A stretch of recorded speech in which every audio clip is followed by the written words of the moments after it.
डिम्पल, अरे मैंने मना किया है ना कि दीवार को गंदा नहीं करना, नहीं लिखना है दीवार पर। मम्मी मुझे बहुत सारा लिखना है और वो कॉपी में नहीं आएगा, इसलिए मैंने दीवार पे लिखा। चलो मम्मी अब आप भी बोलो। अ से अनार, आ से आम। अ से अनार, आ से आम। और मम्मी पकड़ेगी डिम्पल के कान। अरे अरे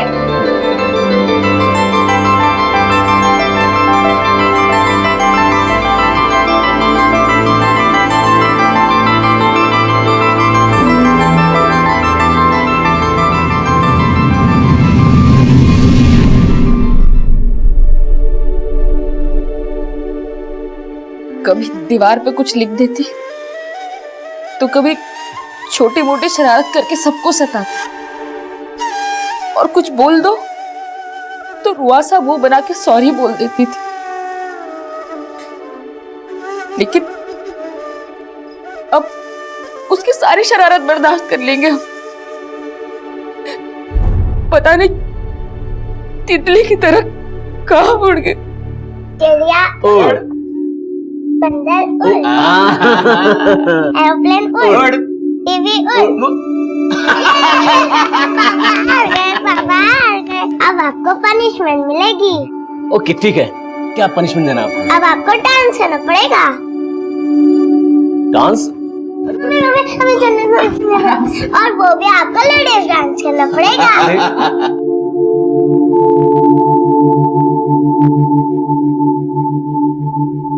हमें हमेशा उसके इशारों पर नाचना पड़ता था।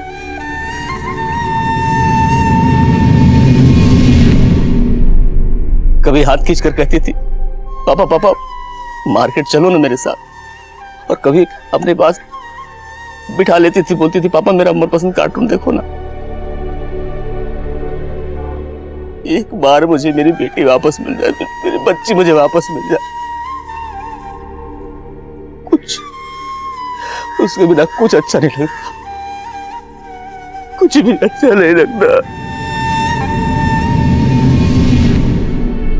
उसके साथ खेलते थे तो ऐसा लगता था कि हमारा बचपन लौट आया है। पता नहीं कैसे कटेगी बाकी की जिंदगी हमारे डिम्पल के बिना।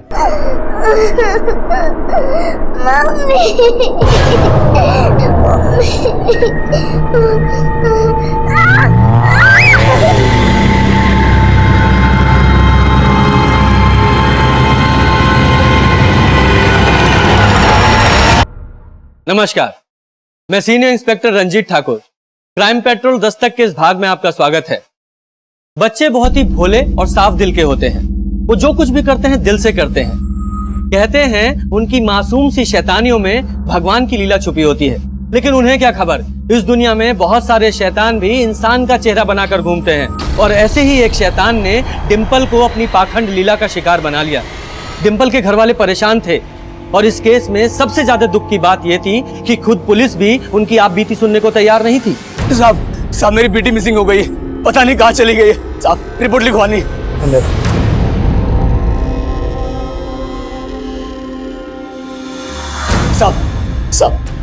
साहब हमारी बेटी खो गई साहब। एक मिनट। अरे क्या 1 मिनट साहब, मेरी बेटी खो गई, उसे ढूंढना है साहब। आप 1 मिनट बोल रहे हैं साहब। ये हमारी बेटी डिम्पल है, घर के बाहर खेल रही थी, हम जरा से अंदर क्या गए, पता नहीं कहाँ गायब हो गई। हाँ तो घर के बाहर से गायब हुई है ना, आस पड़ोस में पता करो, गई होगी किसी के घर। आप सब जगह ढूंढ लिया, कहीं नहीं मिली। अरे भाई ठीक से पता करो, अभी कुछ दिन पहले एक बच्ची की मिसिंग कंप्लेंट आई थी, उसके लिए हमने पूरा शहर छान मारा, लेकिन मिली कहाँ पर? अपने ही रिश्तेदार के घर में बैठ के आराम से टीवी देख रही थी। इसलिए बोल रहा हूँ ठीक से पता करो। साहब हम आपसे कह रहे हैं ना, हमने सब जगह ढूंढ लिया है, और सब 6 साल की बच्ची है, वो अपने मन से कहाँ चली जाएगी। साहब आप जल्दी कीजिए ना, नहीं तो पता नहीं क्या हो जाएगा उसके साथ। क्या हो जाएगा से क्या मतलब? अरे साहब समय क्यों खराब कर रहे हैं, तो जल्दी करिए ना। अब तू सिखाएगा हमें हमारा काम? हाँ तुझे क्या लगता है हम यहाँ निठल्ले बैठे हैं, हमें कोई और काम नहीं है? चल भाग यहाँ से।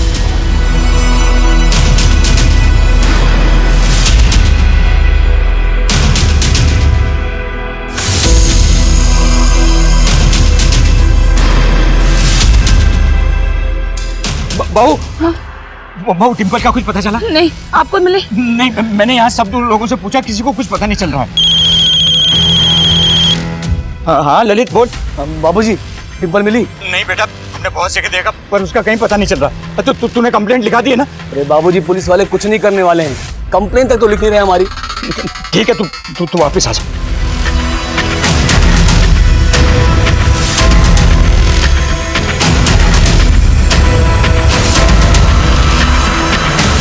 हमारी बेटी डिम्पल कहीं खो गई है। वो सिर्फ 6 साल की है। उसने पीले रंग का फ्रॉक पहना था। जब वो कोई किसी को उसके बारे में कुछ भी पता चले तो हमें बताइए। एक माँ आप सबसे विनती करती, मेरी बच्ची को ढूंढ दीजिए। हमारे डिम्पल को ढूंढने वाले को 50,000 रुपए का इनाम दिया जाएगा, और अगर किसी ने डिम्पल को अगवा किया है तो वो भी बिना डर के हमारे सामने आए, उसकी हर मांग को पूरा करने की कोशिश करेंगे। ये हमारी डिम्पी है। अगर किसी को भी कहीं भी मिले तो हमसे आकर मिलिए। हमारा पता है 45/66 जयंत गार्डन, गया, बिहार। हमारा मोबाइल नंबर है 96-280। किसी कुछ भी पता चले तो आपसे विनती करते हैं कि हमें जरूर बताइए, जरूर बताइए। बाबूजी रचना, आप लोगों के मोबाइल में जितने भी नंबर हैं सब पे ये वीडियो भेज दीजिए।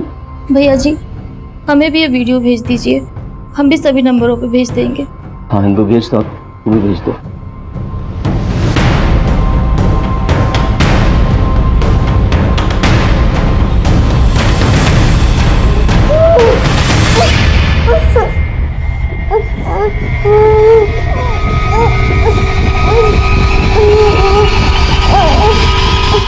लगता है इसको ठिकाना लगाना पड़ेगा।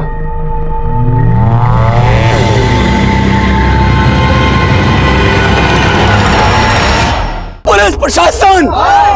पुलिस प्रशासन! पुलिस प्रशासन! डिम्पल का वीडियो सोशल मीडिया पर वायरल होते ही पूरा कस्बा उनके परिवार के साथ खड़ा हो गया है, और डिम्पल के परिवार वाले पुलिस पर आरोप लगा रहे हैं कि पुलिस ने अभी तक डिम्पल मिसिंग केस में कोई FIR नहीं लिखी है।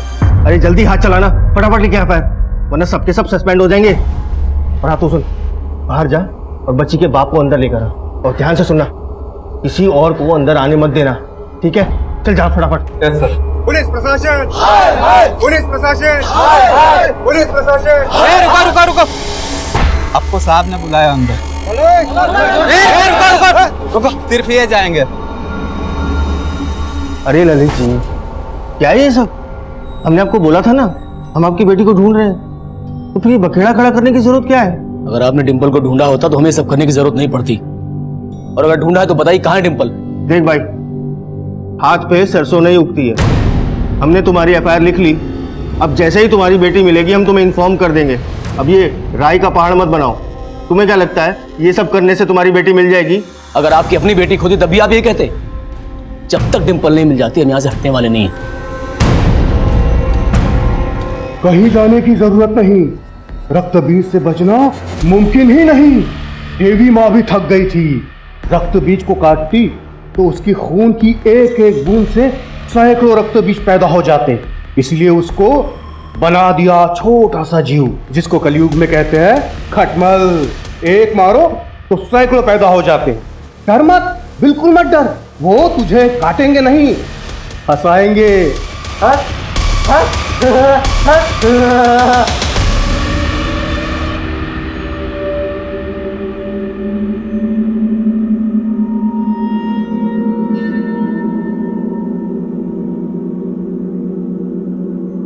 फातिमा, फातिमा, कहाँ चली गई ये लड़की?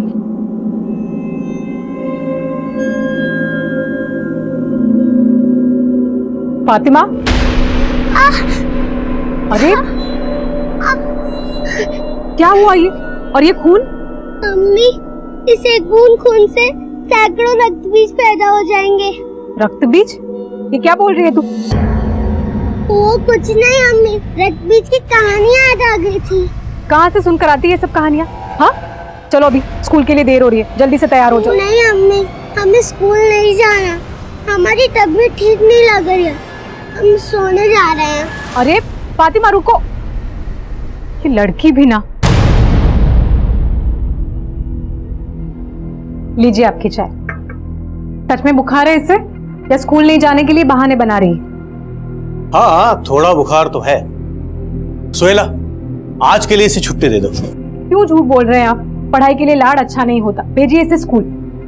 सोहेला, जब उसका मन नहीं है आज स्कूल जाने के लिए तो रहने दो ना, अब रोजाना तो स्कूल जाती है। हाँ अब देखो, ये बच्चों के साथ ऐसे जोर जबरदस्ती करना भी अच्छी बात नहीं। ठीक है तो करो अपनी मन की, और हाँ ये रोज रोज नहीं चलेगा फातिमा, समझ गई?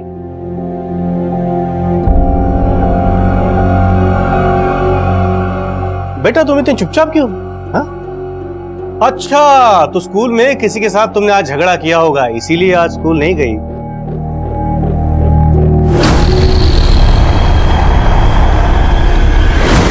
क्या हुआ बेटा, क्या सोच रही हो?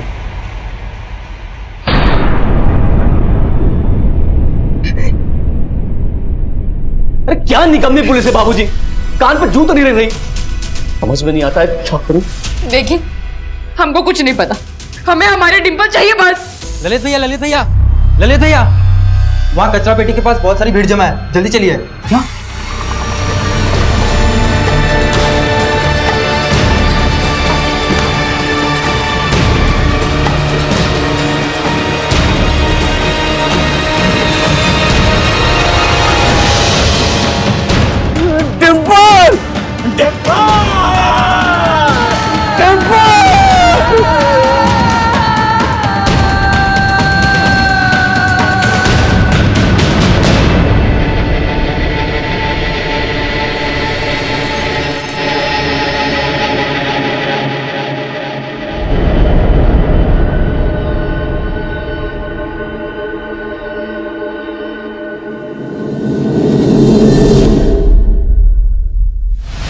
हमारी वजह से हमारी डिंपल बच्चों संभाल संभाल के, औकात में अपने। क्या जवान संभाल के, सब तुम्हारी गलती है। समय होते हुए ढूंढा दूर, डिंपल के साथ ऐसा नहीं होता। मारो इनको, मारो इनको, मारो इनको, मारो इनको, मारो।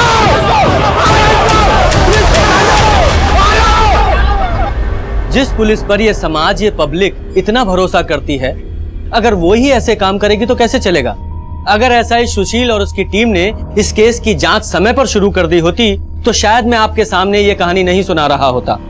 सुशील की लापरवाही की वजह से इस केस को मीडिया ने इतना कवरेज दिया कि पुलिस पर ही हजारों प्रश्न खड़े हो गए, और फिर उसके बाद एसआई सुशील को सस्पेंड कर दिया गया, और फिर मेरी अगुवाई में एक एसआईटी यानी कि स्पेशल इन्वेस्टिगेशन टीम का गठन हुआ।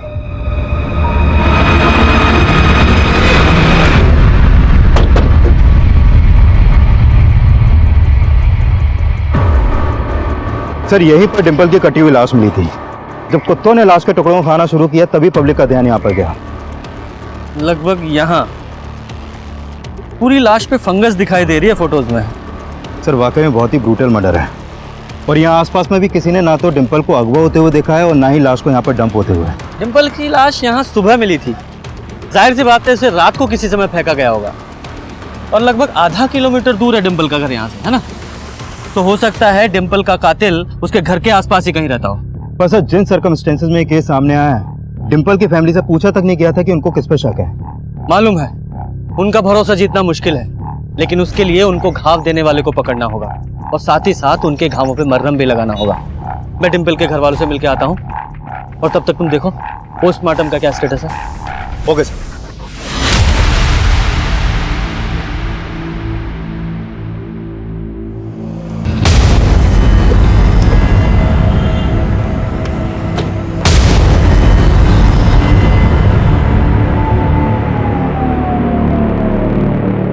जब हमको जरूरत था तब कहाँ थे आप लोग?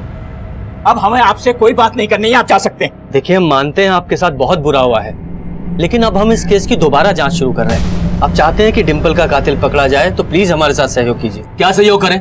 देखिए हमें हमारे हाल पे छोड़ दीजिए और जाइए यहाँ से आप। नहीं छोड़ सकते। एक फूल सी बच्ची के साथ इतनी बर्बरता करने वाला कातिल आप नहीं चाहते पकड़ा जाए? आप विस्तार से बताइए, डिंपल को आखिरी बार आप लोगों ने कब और कहां देखा था? उस दिन उसे नहला के तैयार किया था।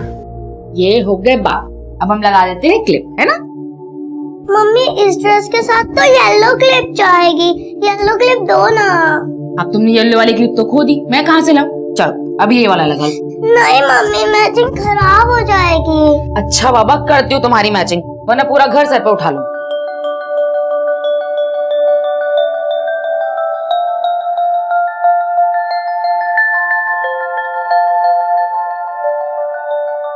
ये देखो, ये हो गई तुम्हारी येलो क्लिप तैयार।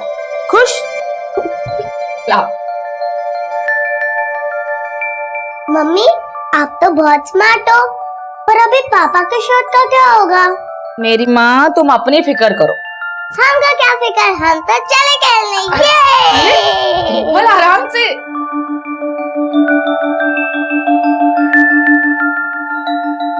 ये लड़की भी ना।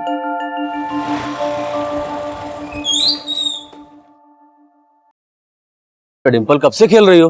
अरे पापा बस 2 मिनट में आई। चलो फटाफट अंदर आ जाओ, आ जाओ, शाम हो रही है।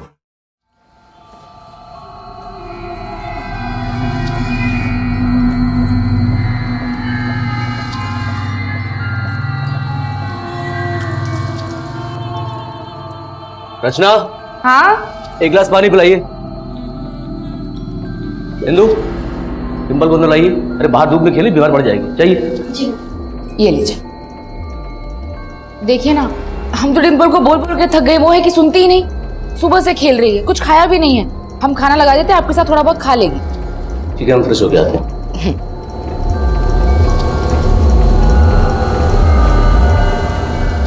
रचना जी? डिंपल नहीं आई अभी तक? वो इंदु गई है बुलाने। अरे उसे गया 10 मिनट हो चुका है। भैया डिंपल कहीं नहीं मिल रही है। कहीं नहीं मिल रही? अरे यही बाहर तो खेल रही थी। हम गए थे बाहर, नहीं है। आसपास भी देखा तो नहीं मिल रही है। नहीं मिल रही?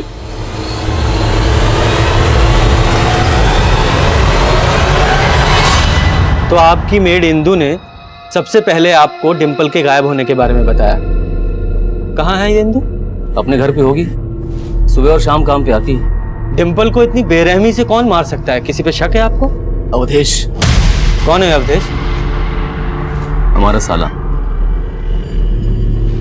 रचना की बुआ का लड़का। दरअसल सर, रचना बचपन से अपनी बुआ के यहाँ रही है और हम दोनों की लव मैरिज थी, तो इस बात से अवधेश बहुत खफा था। ये रहता है पास में, आते जाते निगाह मिल जाती है उससे। लेकिन 7 महीने पहले जब रचना प्रेग्नेंट थी। क्या बात है, छोड़ दिया क्या ने? तमीज से बात करो अवधेश। ओह, तमीज से। अपनी तमीज देखी है? साला जिस थाली में खाया उसी में छेद कर दिया। यहाँ रास्ते पर तमाशा मत करो, समझे? तमाशा कर रहा हूँ मैं। क्या हुआ? क्या अवधेश? कुछ नहीं, बस दीदी को मुबारकबाद दे रहे हैं बच्चा होने की। किस बार मुर्दा पैदा हो।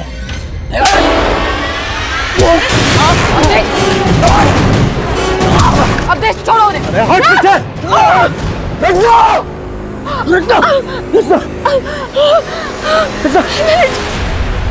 अवधेश की वजह से हमारा दूसरा बच्चा भी, और अब डिंपल। साहब, बेटे की शादी के 5 साल बाद भी हमारी बहू की गोद सुनी थी। बहुत मिन्नत की, बहुत प्रार्थनाएं की, फिर भगवान ने हमें एक बच्चा दिया, डिंपल। और उसके भाग से ही उसका भाई या बहन आने वाला था, मगर इस अवधेश की वजह से। साहब, अवधेश को हमने अंदर करवा दिया, फिर वो जमानत पर बाहर आया, पर बाहर आते उसने डिंपल को भी। साहब आप देखो ना, जब से डिंपल लापता है वो भी गायब है। साहब, ये सारी बात मेरे बेटे ने वो आपके इंस्पेक्टर सुशील को बताई थी, पर उसने हमारी कोई मदद नहीं की। अब उसका तो फोन भी स्विच ऑफ आ रहा है। मुझे पक्का यकीन है कि उसने ही डिंपल को मारा है, और वो इंस्पेक्टर सुशील ना उसके साथ मिला हुआ है। वो क्यों मिला होगा? क्योंकि सर से जानबूझकर कोई एक्शन नहीं लिया। जरूर अवधेश से पैसे खिलाए होंगे उसे।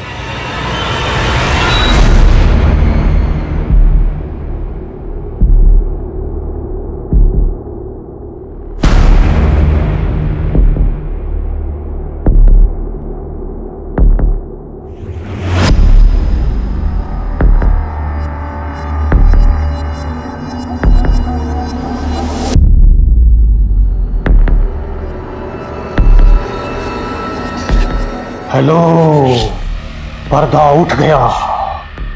रक्तबीज ने ली आज फिर से इस रंगमंच पे एंट्री।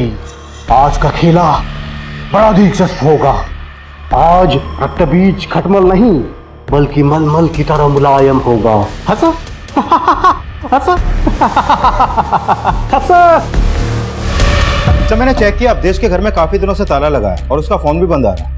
और डिंपल के घर वालों का कहना है कि एसआई सुशील ने इस अवधेश को बचाने की कोशिश की थी। सर, मैं एक काम करता हूँ, पता करता हूँ कि अवधेश और इस एसआई सुशील के बीच में क्या कनेक्शन है। वैसे मैंने अवधेश का फोन नंबर और उसके फोन का IMEI नंबर सर्विलेंस पे डलवा दिया है। गुड। डिंपल के फादर ललित का कहना है कि उन्होंने डिंपल को घर के बाहर खेलते हुए देखा था, और जब उन्होंने अपनी मेड इंदू से कहा कि वो डिंपल को घर के अंदर ले आए तो मेड ने तुरंत आकर कहा कि वो खो गई है। मतलब उसका कहना है कि डिंपल सिर्फ चंद मिनटों में घर के बाहर से गायब हो गई। यही बात खटक रही है। इस इंदू को भी समझना पड़ेगा। आने बुलाओ चल। फातिमा, फातिमा बेटा उठ जाओ बेटा। फातिमा 2 बज गए, चलो उठो बेटा। फातिमा, फातिमा बेटा, क्या हुआ बताओ। देखो बेटा, डरो मत। आपके साथ किसी ने कुछ गलत किया है। कौन है बेटा, बताओ। रक्तबीज। रक्तबीज? तो नहीं, ये लो चॉकलेट खाओ। किसी को कुछ बताया तो रक्तबीज तुम्हें खा जाएगा।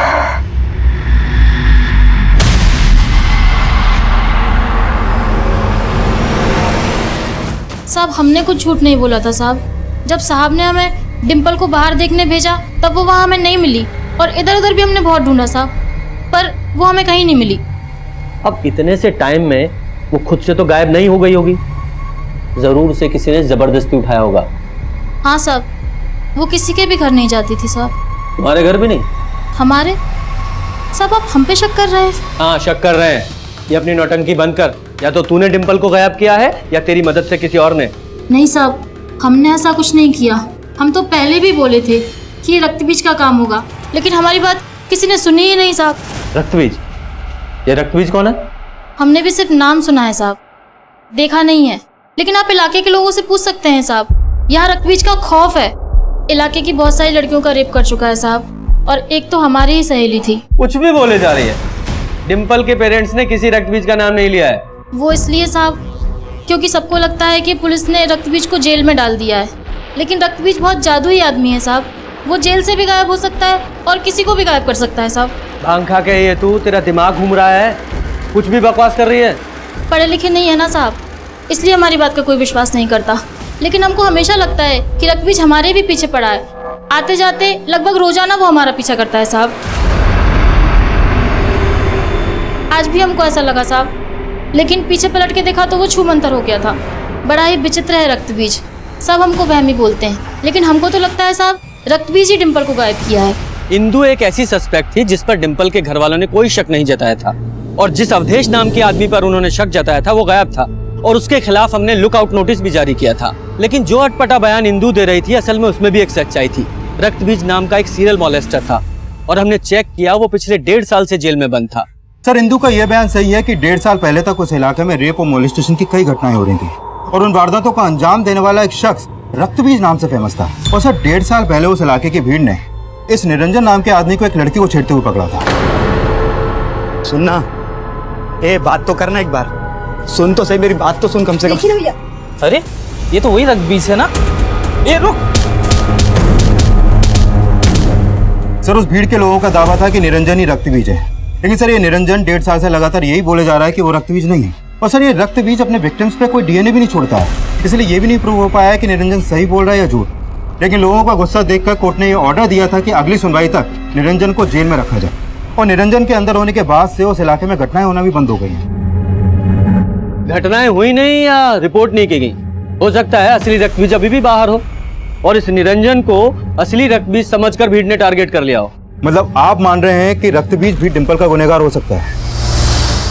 एक टीम बनाओ और इस रक्तबीज को खोजो। अगर कोई ऐसा मोलेस्टर डिंपल का गुनहगार है तो वो रेप विक्टिम भी हो सकती है। उसकी पोस्टमार्टम रिपोर्ट का क्या हुआ? सर, 1-2 दिन में आ जाएगी।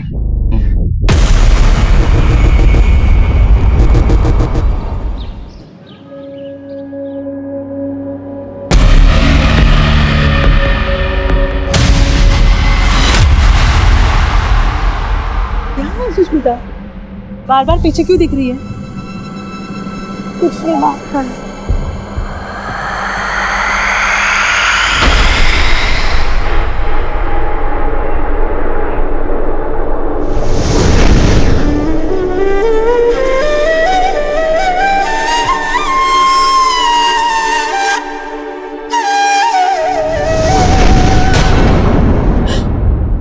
डिम्पल, देखो बहू, हम जितने बार डिम्पल का फोटो देखोगी उतने बार पगला जाओगी। तो पगला जाने दीजिए हमको, हमारा बस चले ना तो जहर खा के मर जाए। बेटा हम मानते हैं कि हम में से कोई भी डिम्पल को कभी नहीं बोला पाएगा, पर बच्चे का दुख बच्चा ही दूर कर सकता है। और इस दुख से उबरने का एक ही तरीका है, अपने परिवार को बढ़ाओ।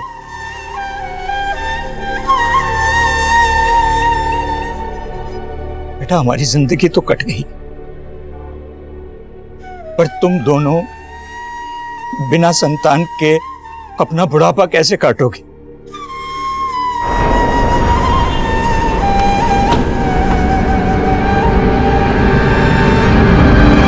हाँ साहब, रक्त बीज पकड़ा तो गया था, लेकिन उसका खौफ इंदु और यहाँ की हर औरत के मन से कभी नहीं हटा। मगर एक बात है साहब, ये इंदु की बात में मुझे सच्चाई नहीं लगती। लेकिन कभी आपको ऐसा नहीं लगा कि सिंधु ने ही डिम्पल के साथ? नहीं नहीं साहब, बिल्कुल नहीं, वो हमारी पुरानी वफादार है। अच्छा, हमें पता चला है कि लगभग 2 साल पहले आपने और आपके इलाके के लोगों ने किसी सुदर्शन नाम के आदमी को पकड़ा था रक्तबीज समझकर। कहाँ जा रही हो? उसको छोड़ेंगे नहीं हम आज, पुलिस के हवाले करके रहेंगे। मारो उसको। हाँ सर, हमने इसे रक्तबीज समझकर पकड़वाया था, लेकिन बाद में पता नहीं क्या हुआ, फिर पुलिस वालों ने इसे छोड़ दिया और बाद में हमें पता चला कि असली रक्तबीज भी पकड़ा गया था। कौन असली रक्तबीज है कौन नकली रक्तबीज है ये तो हम पता लगा रहे हैं, लेकिन कभी आपने ये नहीं सोचा कि ये सुदर्शन आपसे बदला ले सकता है और इसी ने डिम्पल को? क्या यही पूछने आए थे आप? अगर आपको पता है सबको तो जाके पकड़िए उन्हें, आप क्या पकड़ेंगे? अवधेश को तो पकड़ नहीं पाया अभी तक, बस पूछने चले आते हैं आप। इसलिए बनाई थी एसआईटी। ये एसआईटी डिम्पल को इंसाफ दिलाने के लिए ही बनी है, और कुछ भी बोलने से पहले खुद पे काबू रखिए। और हम ठान चुके हैं कि डिम्पल का गुनहगार बचने नहीं वाला। सुष्मिता, हम जरा आते हैं, ये दरवाजा बंद कर लेना। हाँ माँ, कर लूंगी।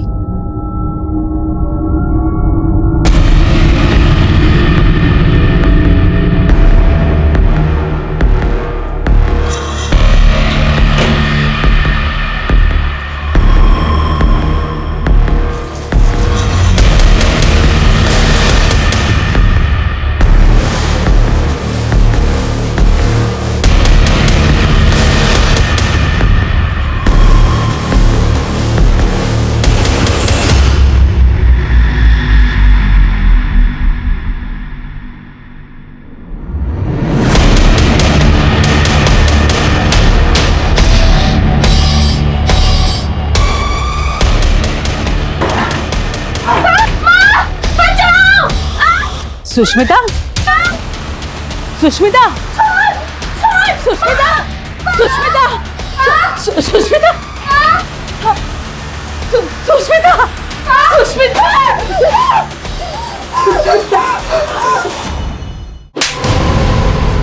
साहब हम मानते हैं कि डिम्पल के दादा की वजह से हमने उस भीड़ से और पुलिस वालों से मार खाई थी साहब, और साहब उन्हें कोई गलतफहमी हुई थी। हाँ, गलतफहमी तो हुई थी, क्योंकि तुझे यानी कि असली रक्तबीज को छोड़कर किसी और को तो अंदर किया हुआ है। नहीं साहब हम कोई रक्तबीज नहीं है साहब, और उस दिन हम कोई छेड़छाड़ नहीं कर रहे थे साहब। वो लड़की तो हमारी गर्लफ्रेंड थी साहब, और जब उसने ये बात पुलिस वालों को जाकर बताई तो उन्होंने हमें छोड़ दिया था साहब। हो सकता है तूने उस लड़की को मजबूर किया हो कि वो तुझे बचा ले। नहीं साहब, ऐसा बिल्कुल भी नहीं है साहब। अच्छा, तो कहानी उल्टी है। डिम्पल के दादा ने तुझे रक्तबीज समझकर पिटवाया, इसलिए तूने बदला लेने के लिए उनकी पोती को मार के फेंक दिया। साहब आप ये क्या बोल रहे हैं साहब? हमने ऐसा कुछ भी नहीं किया साहब, हमको जाने दीजिए साहब, हमको जाने दीजिए। जा तो तू नहीं पाएगा, सच्चाई बताएगा। तिवारी जी, उगलवाओ इससे। सर, डिम्पल की पोस्टमार्टम रिपोर्ट आ गई है, लेकिन सर इस रिपोर्ट में ऐसे कोई साइन नहीं मिले हैं कि डिम्पल को फिजिकली अब्यूज किया गया हो।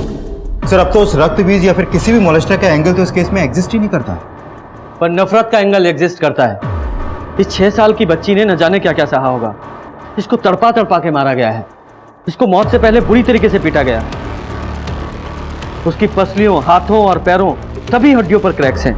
और इस रिपोर्ट के हिसाब से उसकी मौत उसी दिन हुई थी जिस दिन वो गायब हुई थी, यानी कि उसे 8 घंटे तक टॉर्चर किया गया था। उसके सर पर किसी भारी चीज से वार किया गया और उसकी बॉडी को कचरा फेंकने वाली जगह पर जाकर डंप कर दिया गया। सर इस रिपोर्ट में एक स्ट्रेंज बात और सामने आई है। डिंपल की बॉडी पर पुआल के कुछ टुकड़े भी मिले हैं। इसका मतलब उसे किसी ऐसी जगह पर रखा गया था जहां पुआल था, यानी कि वही क्राइम सीन है। उसे वहीं टॉर्चर किया गया। लेकिन सर हम ढूंढेंगे कैसे, क्योंकि उस इलाके के हर दूसरे घर में पुआल होता है। तो हम उस इलाके के सभी घरों का सर्च वारंट निकलवाएंगे। इस अवधेश की क्या खबर है? सर फिलहाल अभी तक उसका कोई क्लू नहीं मिला है, लेकिन हमारी तलाश जारी है। इवन हमारी नजर उसके उन रिश्तेदारों पर भी है जो उसको छुपने में उसकी मदद कर सकते हैं।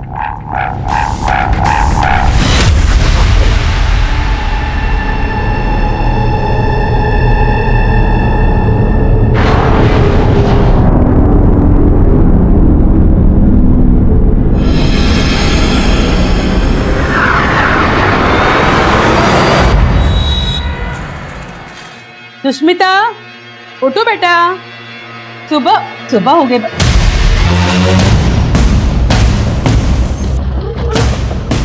सर कल रात इस आदमी ने एक औरत को यहाँ पर ये पुआल फेंकते हुए देखा था। पुआल पर खून के निशान भी हैं। ये देखिए सर। उस औरत को पहचानते हो? नहीं साहब, हम दूरी पे थे और अंधेरा था तो औरत को नहीं पहचान सके। सर डिंपल की बॉडी पर भी ठीक इसी तरीके के पुआल के टुकड़े मिले थे और ये ब्लड सूखा हुआ है। कहीं ये डिंपल का ब्लड तो नहीं? डिंपल की बॉडी 1 हफ्ते पहले डंप की गई थी और इस आदमी ने उस औरत को कल रात को ये पुआल फेंकते हुए देखा। आपका मतलब ये ब्लड किसी और का है? हो सकता है, लेकिन फिर भी तुम इस ब्लड को डिंपल के ब्लड ग्रुप से मैच करा के देखो और जल्दी से पता लगाने की कोशिश करो कि वो औरत कौन है जिसने ये पुआल रात को यहाँ फेंका। Excuse me sir. हेलो, ठीक है सर। अवधेश को पटना में देखा गया और पटना के जिस एरिया में उसे देखा गया उस एरिया में उसके एक मौसा रहते हैं। उठवाओ उस अवधेश को।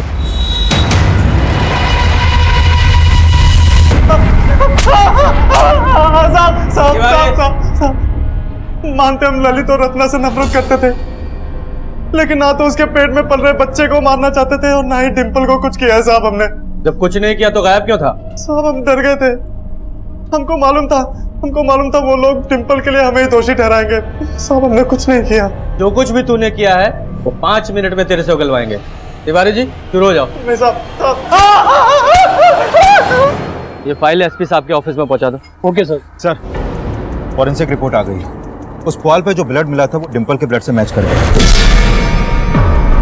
यानी डिंपल के मर्डर में एक औरत इन्वॉल्व है। लेकिन सर इंदू के अलावा हमारी सस्पेक्ट लिस्ट में कोई दूसरी औरत है ही नहीं। साहब हमने कोई पॉल नहीं फेंकी थी साहब, और डिंपल की हत्या में हमारा कोई हाथ नहीं है साहब। नौटंकी बंद कर। उस रक्त बीज की कहानी भी तूने ही सुनाई थी ना खुद को बचाने के लिए? नहीं साहब, हमने कोई कहानी नहीं सुनाई थी, हम सच बोल रहे थे। और आपसे मिलने के बाद तो रक्त बीज हमारी इज्जत लूटने की कोशिश किया था साहब। हो गया तेरा? अब हम शुरू करते हैं। जरा याद दिलाओ इसे। बोल।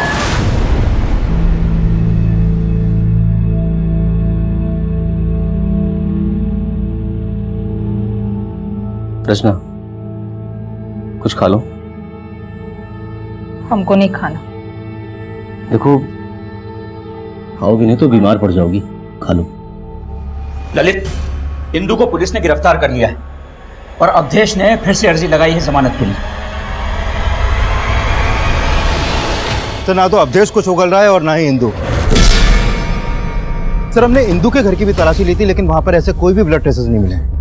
अगर वो औरत इंदू नहीं थी फिर कौन हो सकती है जिसने वो पुआल फेंका और जिस पर डिंपल का ब्लड मिला? उस एरिया में लगभग 50-60 घर होंगे और आई एम श्योर वो औरत वहीं कहीं रहती होगी। एक काम करो, वहां रहने वाली सभी फैमिलीज की एक लिस्ट बनाओ और चेक करने की कोशिश करो कि वो ऐसी कौन सी फैमिली है जिसके पास डिंपल की हत्या का मोटिव हो। चलो सर।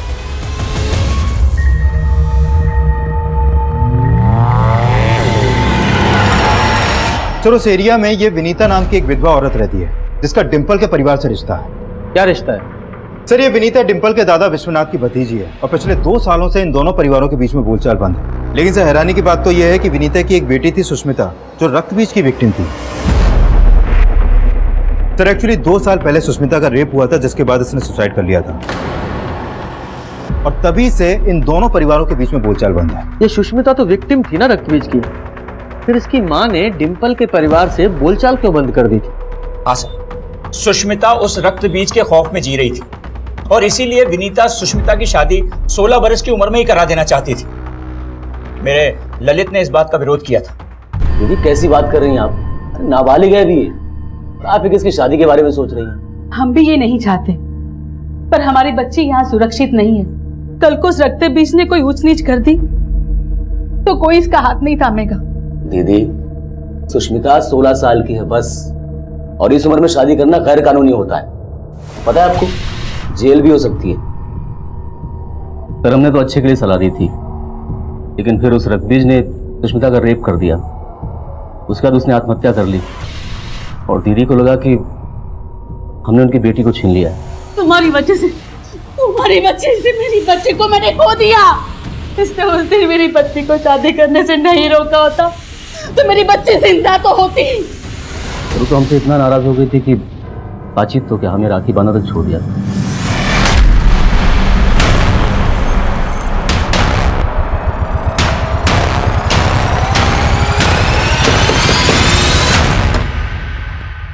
जी साहब। विकास पूरा घर को सर्च करो। चलो साहब हुआ क्या है? लेकिन पता चल जाएगा।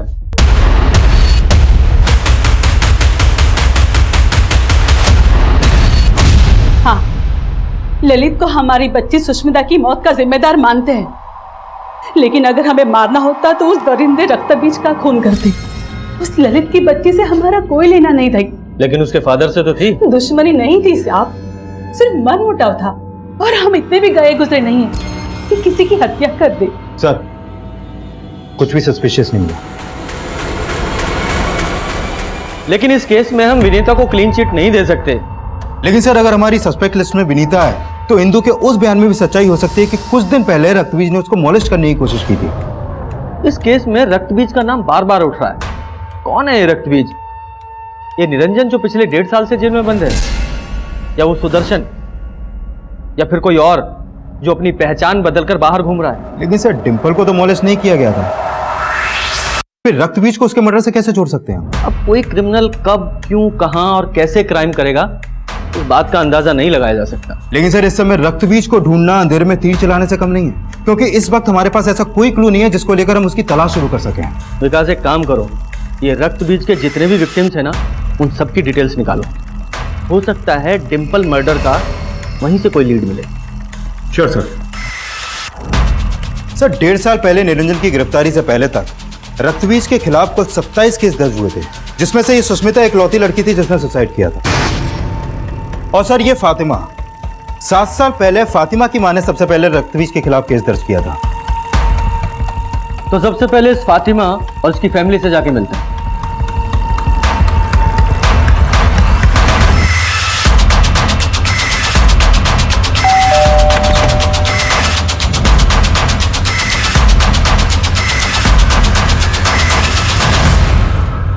साहब उस हादसे के बाद मेरी फातिमा इतना टूट गई थी, हमारा दिल ही जानता है कि हमने उसे कैसे संभाला है। सिर्फ 9 साल की उम्र में ही इसके साथ। ये लो चॉकलेट खाओ। किसी को कुछ बताया तो रक्तबीज तुम्हें खा जाएगा।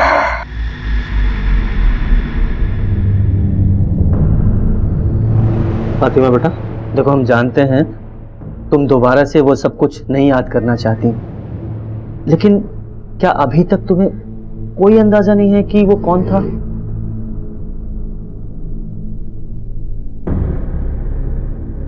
हो सकता है वो तुम्हारे आसपास का ही कोई हो।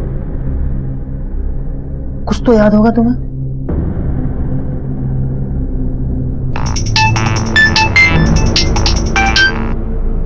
हाँ गुप्ता जी बोलो। सर जिस एरिया में वो पुआल मिली थी उस एरिया में एक मुजाहिब नाम का आदमी रहता है और पता चला है कि उस मुजाहिब का डिंपल के दादा से कोई पुराना कनेक्शन है। कैसा कनेक्शन? सर हमारा ब्याज का धंधा है। हमने मुजाहिब को 1 लाख रुपया दिया था ब्याज पर। और उसने वो पैसा आपको वापस लौटाया? लौटाया, थोड़ी देर की पर लौटाया, सूद समेत उसने लौटा दिया। हाँ गुप्ता जी बोलो। सर मैंने इस मुजाहिब के बारे में पता किया, वो इस इलाके में अपनी बीवी के साथ रहता है। सर मुजाहिब की बीवी वसीम की कजन है। ये वसीम कौन है? सर ये वसीम फातिमा का फादर है जो रक्त बीज की पहली विक्टिम थी। सर ये वसीम और मुजाहिब जीजा साले हैं। लेकिन इन सब का डिंपल मर्डर केस से क्या लेने देना है?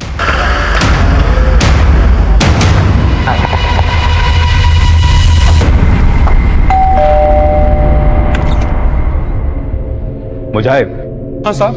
तुम्हारे घर का सर्च वारंट है हमारे पास। Search warrant? पूरा घर सर्च करो। लो कमरे में चेक करो।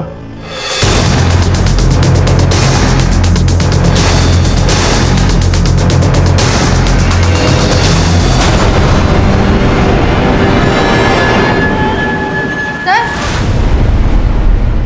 इस पोल से ये फाइल मिली है।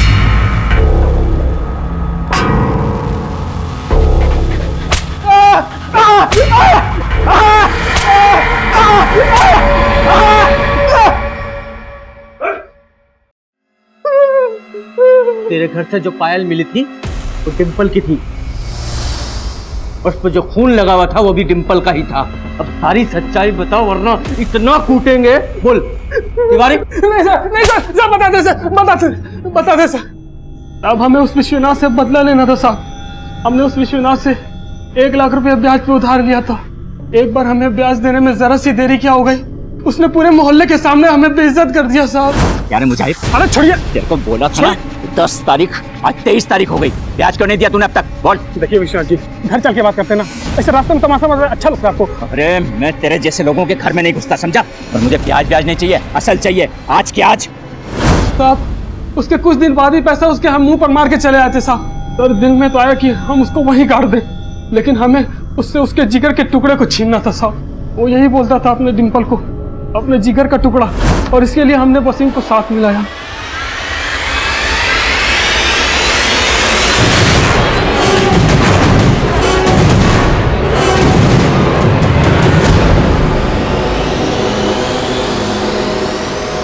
फिर उन लोगों ने उसका वीडियो सोशल मीडिया पर वायरल कर दिया। हमें लगा अब उसको हमें खत्म कर देना चाहिए। लगता है इसको ठिकाने लगाना पड़ेगा।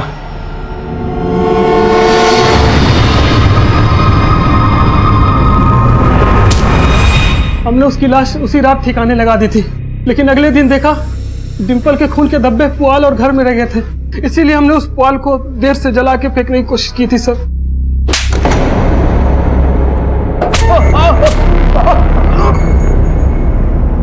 तुझे क्या लगा हमें कभी पता नहीं चलेगा कि तू ही असली रक्तबीज है? इतनी सारी लड़कियों को अपनी हवस का शिकार बनाया, यहां तक कि अपनी बेटी को भी नहीं छोड़ा।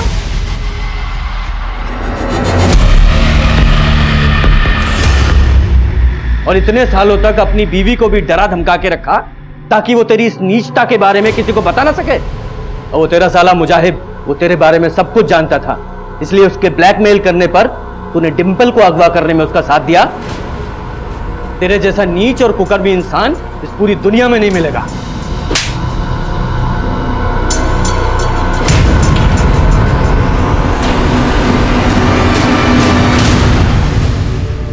हमको जरा भी इस बात का अंदाजा होता कि वो हमारी बात का इतना बुरा लगा लेगा। हम उससे सूद तो क्या असल भी कभी नहीं मांगते।